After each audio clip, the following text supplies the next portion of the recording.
Doctors told him he had a serious eye condition. Many wondered if his career was over. Some believed he would never be the same player again. Instead, Edgar Davids became one of the most recognizable footballers in world football. Because some players accept obstacles, Edgar Davids attacked them.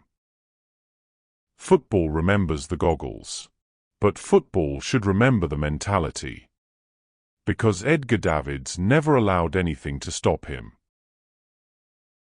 When football fans think of Edgar Davids, they immediately think of the goggles. The image became iconic, recognizable in every stadium, recognizable in every country. But the goggles tell only part of the story. The real story is about resilience. The real story is about determination. The real story is about refusing to quit when life tells you to. Born in Suriname in 1973 before moving to the Netherlands, Davids grew up with football in his blood. From a young age, coaches noticed two things: his talent and his intensity. While others played football, Davids battled through it. Every training session, every challenge, every match. They called him the Pitbull. And once you watched him play, you understood why. He chased every ball, pressed every opponent, fought for every inch of the pitch. Long before pressing became fashionable, Edgar Davids was already doing it. His rise through Ajax's academy placed him among one of football's greatest young teams. This wasn't simply a good side. It was one of the greatest generations football has ever seen. Clarence Seedorf, Patrick Kluivert, Mark Overmars, Edwin van der Sar. And right in the middle of it all, Edgar Davids. In 1995, Ajax conquered Europe and lifted the Champions League. The young Pitbull had reached the summit of club football. Most players would have been satisfied. Edgar Davids wanted more.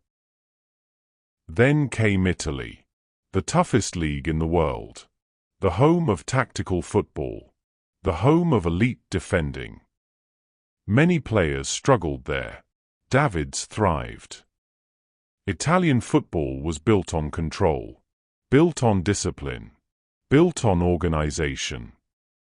Then Edgar Davids arrived like a storm. At Juventus, he became one of the most complete midfielders in football. The tackles, the energy, the aggression, the leadership.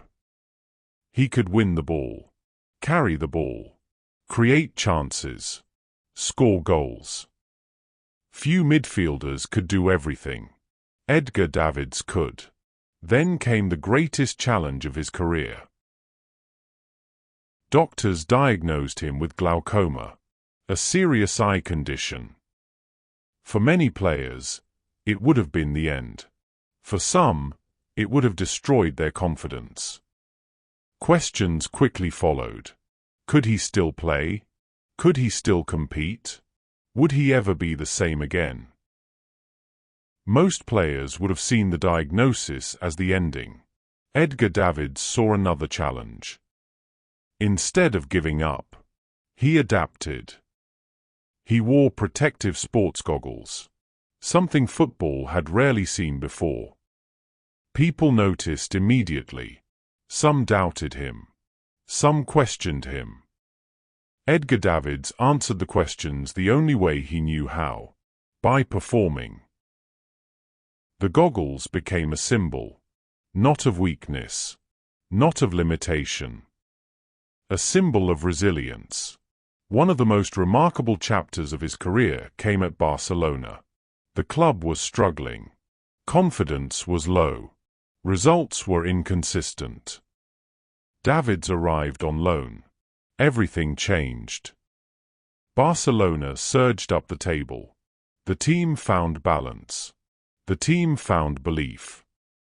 Many supporters still point to his arrival as a turning point. One statistic captures the respect he earned throughout football.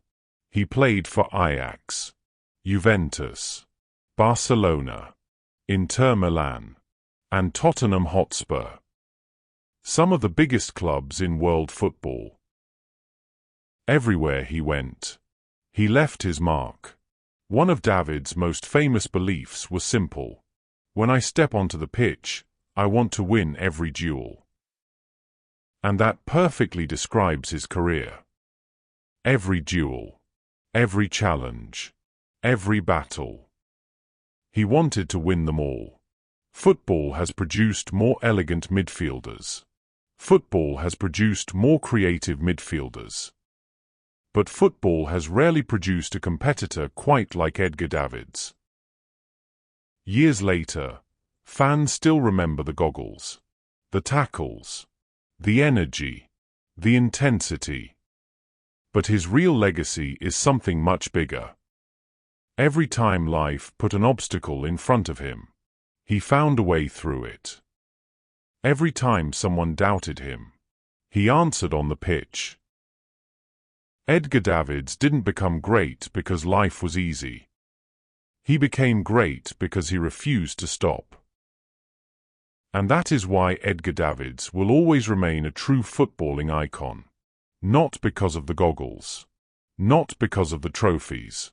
Not because of the clubs he played for. But because he showed the world that setbacks do not have to become endings. Football remembers the goggles. But football should remember the mentality. Because Edgar Davids never allowed anything to stop him. What is your favorite Edgar Davids memory?